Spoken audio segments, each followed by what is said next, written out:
আসসালামু আলাইকুম।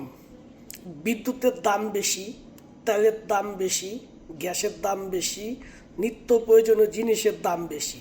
অথচ বর্তমান বাংলাদেশের প্রধানমন্ত্রী তিনি প্রতিশ্রুতি দিয়েছিলেন যে সবার আগে দেশ। সবার আগে যদি দেশ হয়ে থাকে তাহলে এই ধরনের জিনিসপত্রের দাম কেন ঊর্ধ্বগতিতে উঠতেছে?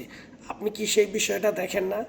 বাংলাদেশের মানুষ এমনিতেই গরিব, এমনিতেই সাধারণ জীবনযাপন করতেছে, তার মধ্যে এমন পরিমাণ বিদ্যুতের দাম উঠছে, এরকম পরিমাণ তেলের দাম বাড়ছে, এরকমভাবে নিত্য প্রয়োজনীয় জিনিসের দাম বাড়ছে।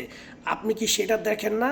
নাকি আপনি মুখ দিয়ে শুধু বলেন একটা, করেন আরেকটা? এখন এই বিষয়ে আমার একটা কথা মনে পড়া যায়।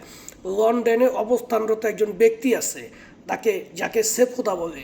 তিনি একটা উক্তি করছে, নেতার মুখের ঘোষণা আর হচ্ছে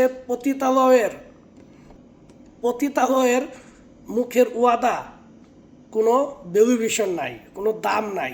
তারা দুইজনই মিথ্যা কথা বলে। তো আমরা সেটাই বাস্তবে প্রমাণে দেখলাম। নেতা আমাদের প্রতিশ্রুতি দিছে, সেইভাবে বাস্তবায়ন করতেছে না। আর পতিতালয়ের যারা আছে পতিতা, তারাও মুখে মুখে শুধু ওয়াদা করে, কিন্তু বাস্তবে সেটা সম্পূর্ণ করে না। তো আজকে আমরা সেটিই দেখতাছি। তো এরকম করলে দেশ চলবে না। দেশটাকে স্বাভাবিক জায়গায় নিয়ে যাওয়ার জন্য অবশ্যই পরিশ্রম করতে হবে। সবার আগে ঘুমানোর আগে বাংলাদেশের জনগণের কথার আগে মাথায় রাখতে হবে জনগণ কোন কাজে খারাপ আছে, কোন কাজের জন্য আমার পিছু সাইড টাইনা ধরছে, আমি সেইগুলো নিয়ে কাজ করি। আপনারা তো সেইভাবে কোনো চিন্তা ভাবনাই করেন না। আপনাদের ভিতরে শুধু ভয়, সরকার যে কোনো মুহূর্তে পল্টি খাইতে পারে, এই ভয় নিয়ে আপনারা আর পিছনের দিকে তাকান না, জনগণের দিকে তাকান না। যদি ক্ষতি হয় জনগণের হোক, আমরা বেঁচে যাই, এই চিন্তা ভাবনা করেন। দেখাই যেই সরকারে আহে না কেন, যেই সরকার হোক, বাংলাদেশ আওয়ামী লীগ, বিএনপি, জামাত পার্টি, যেই সরকার হোক, এগুলা এইভাবেই কাজ করে যায়। সেই ক্ষেত্রে বিগত সরকার যা কইরা দিছে, আপনি অন্তপক্ষে একটুখানি উপকার করেন, আমরা আপনার কাছে দেখি।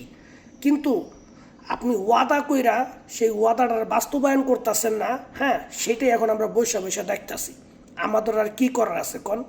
আমরা এখন বর্তমান হচ্ছে কি জানেন, দর্শক। আপনারা খেলবেন, আমরা দেখব। যাই হোক, আসসালামু আলাইকুম।